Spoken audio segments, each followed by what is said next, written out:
Ni mu burasirazuba bwa Repubulika ya Demokarasi ya Kongo, Minisitiri w'Intebe wa DRC yateguje u Rwanda intambara.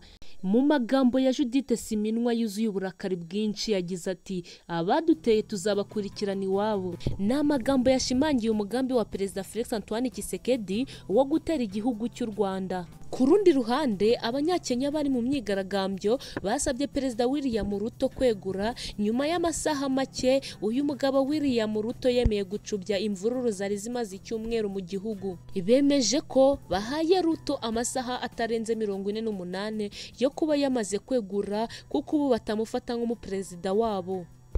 Bana natwe dusesengura inkuru zikomeye ku mutekano, politiki na diplomasi, kandi subscribe no kuri buto mutukukore no kunzogera tubane muri update zitandukanye tubagezaho. Nguhaye ikaze. Minisitiri w'Intebe wa Repubulika ya Demokarasi ya Kongo Suminwa Judith yatangaje ko abateye igihugu cye bazabakurikirana kugera iwabo, ashimangira umugambi wa Perezida Felix Antoine Tshisekedi wo gutera igihugu cy'u Rwanda. Suminwa yabitangaje kuri uyu wa gatatu tariki ya 26 Kamena ubwo yari Goma mu ruzinduko rwe rwa mbere yagiriye mu ntara ya Kivu y'Amajyaruguru. Iyi ntambara imaze imyaka 2 n'amezi 6 iberamo intambara ikomeje gusakiranya ihuriro ry'ingabo za guverinoma ya Kongo n'umutwe wa M23. Kinshasa ivuga kufashwa n'igihugu cy'u Rwanda. Suminwa yabwiye amatsinda y'abahagarariye inzego zitandukanye yahuriyemo nazo mu nama i Goma ku ruzinduko rwe rwa mbere. Minisitiri w'Intebe yahisemo kuruhera mu gace k'igihugu karimo intambara kuko ari ikibazo guverinoma ye ishyize imbere mu gushakira umuti. Igihe avugaga kuri iyo ntambara yunzemo ko abateye igihugu cye bazabakurikirana bakabageza mu gihugu cyabo. Yagize ati ntabwo tuzabareka, tuzakomereza iwabo mu buryo bumwe cyangwa ubundi, ntabwo tuzabareka. Uyu mugore ntiyigeze avuga mu mazina abo RDC iteganya gukurikirana mu gihugu cyabo. Icyakora Minisitiri w'itangazamakuru wa RDC akanaba umuvugizi wa guverinoma y'iki gihugu Patrick Muyaya yagaragaje ko ibyo Suminwa avuga bisubiza amagambo ya Paul Kagame. Ni mu gihe Perezida wa Kongo Tshisekedi amaze igihe yarateguje mugenzi we Perezida w'u Rwanda akamubwira ko azatera u Rwanda hanyuma akamuhirika ku butegetsi. Perezida Paul Kagame cyakora nawe mu kiganiro kugirana na televiziyo ya France 24 asubiza ku bikangisho bya Tshisekedi yatangaje ko u Rwanda rwiteguye kurwana na RDC mu gihe byaba bibaye ngombwa kuko nawe rufitiye ubwoba. Iyi mirwano imaze igihe muri Kongo yatumye abaturage babarirwa mu bihumbi magana bava mu byabo bagahunga berekeza mu mujyi wa Goma no mu nkengero zawo, aho benshi baba mu nkambi z'impunzi. Mu ruzinduko rwa Judith Suminwa yijeje abaturage ko guverinoma ayoboye izakora ibishoboka byose ngo amahoro n'umutekano bigaruke mu ntara yose ya Kivu ya ruguru kugira ngo abo baturage bose bahunze basubire mu byabo. Muri Kenya bigaragambye kuri ubu baravuga ko batagifata Ruto nka perezida wabo. Itangazo ryasohowe n'ababahagarariye rivuga ko twebwe abaturage ba Repubulika ya Kenya dutangaje ko tutagifata William Ruto nka perezida wa Kenya. Turamuhamagarira guhita yegura hanyuma ibiro bye akabishikiriza abaturage ba Kenya. Igihe cy'ubutegetsi cyaranzwe na ruswa, imicungire mibi ndetse no kunanirwa gukemura ibibazo byerekeye iby'ibanze igihugu cyacu gikeneye.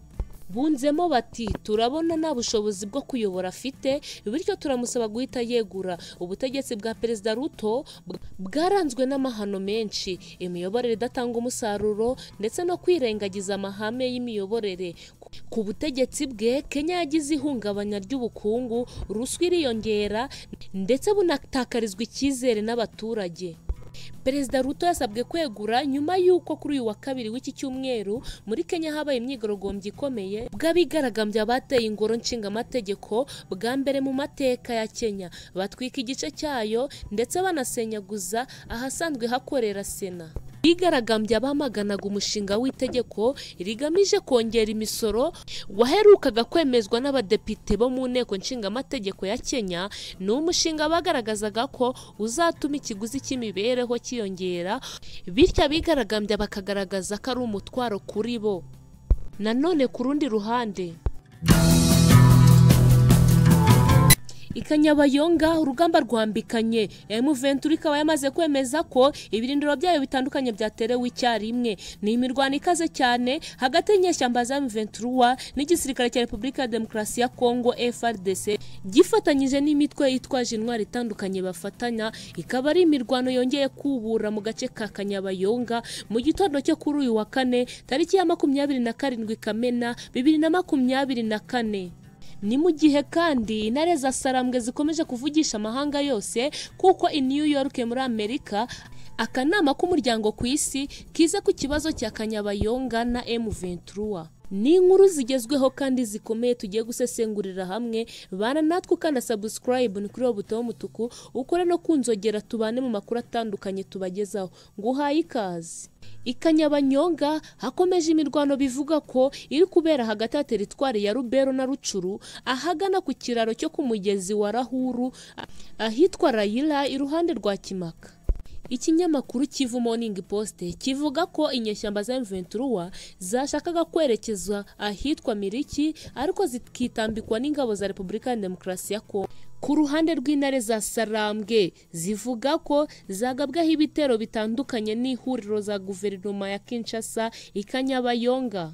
Bikaba byashimangiwe n'umuvugizi wa M23 Liyetona Colonel Wiringoma abinyujije kuri Twitter yagize ati ihuriro rya guverinoma ryatereye icyarimwe ibirindiro byacu kuri X ya Kanyabayonga basanga nk'intare turi maso kandi turirwanaho turinde n'abaturage mu buryo bwa kinyamwuga.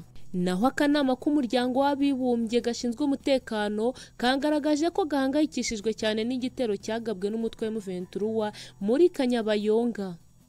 Aka kanama k'umuryango w'abibumbye gashinzwe umutekano kagaragaje ko gahangayikishijwe cyane n'igitero cyagabwe n'umutwe wa 23 mu matariki yo kuwa 23 Werurwe 2024. Icyo gitero kikaba cyari kigamije gufata Kanyabayonga. Iki gitero kikaba cyarateye ubuhunzi bw'abana 350 mu cyumweru gishize kandi kigahagarika ibikorwa by'ubutabazi na serivisi zo mu bitaro. Perezida w'akanama gashinzwe umutekano muri uku kwezi kwa Kamena akaba n'uhagarariye Repubulika ya Korea yamaganye mu buryo bukomeye ibitero beherutse kugabwa na M23 ndetse n'ibitero by'umutwe w'iterabwoba wa ADF harimo n'igitero cyagabwe ku nkambi y'abavanywe mu byabo imugunga ku itariki ya 3 Gicurasi 2024. Mu kiganiro yagiranye n'itangazamakuru yagize ati iri hohoterwa ryateye ingaruka abasivile benshi ndetse n'ingabo z'amahoro zari ziri mu butumwa bwa MONUSCO zarahakomerekeye. Abagize akanama Karuni bihanganishije byimaze y'imiryango y'abahohotewe kandi yifuriza abakomeretse gukira vuba, kandi bakomeje bagaragaza ko bahangayikishijwe cyane n'ingaruka z'ibi bitero kuko byahungabanyije umutekano wa Kongo Kinshasa n'akarere muri rusange. Inama njyanama yakomeje kwamagana igitero icyo ari cyo cyose cyagabwa ku bari mu butumwa bw'umuryango w'abibumbye bushinzwe umutekano muri Repubulika ya Demokarasi ya Kongo. Akanama Karoni kandi kashimangiye ko ari ngombwa kurengera abasivile n'ingabo ziri mu butumwa bw'amahoro, kanashimangira ko gashigikiye MONUSCO n'ibihugu bitanga ingabo kugira ngo bakomeze ibikorwa bikomeye byo kurenganura abaturage no gutanga ubutabazi. Abagize inama njyanama bashimangiye kandi ko akamaro ko kubahiriza amategeko mpuzamahanga arengera ikiremwa muntu yemerera abantu gutabara mu buryo bwuzuye kandi nta nkomyi.